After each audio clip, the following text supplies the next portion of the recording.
한국과 미국은 12일 윤석열 정부 출범 후 북한의 첫 탄도미사일 시험 발사를 규탄한다는 입장을 내놨습니다. 하지만 북한이 신종 코로나 바이러스 감염증 발생을 처음으로 확인한 데 대해서는 백신 등 인도적 지원 가능성을 열어뒀습니다. 방역이나 백신 지원을 고리로 교착 상태인 남북 북미 간 접촉이 이뤄질 공간이 만들어진 것이지만 북한이 핵실험 등 추가 도발에 나서고 인도적 지원을 거부할 경우 새 정부 출범 초기 한반도의 긴장은 더욱 고조될 가능성이 농후합니다.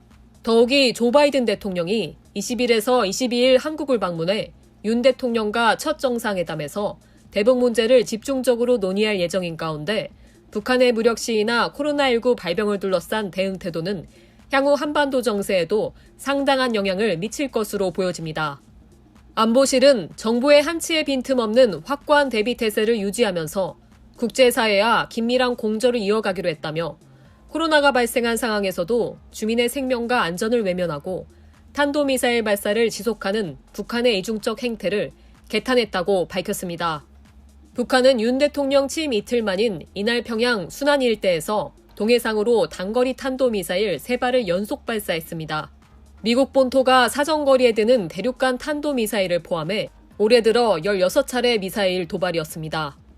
반면 한미는 북한이 같은 날 코로나19 확진자 발생을 처음으로 인정하고 최대 비상 방역체계로 전환했다고 밝힌 데 대해서는 지원 의향을 드러냈습니다. 지금까지 FNL 뉴스 나연지입니다.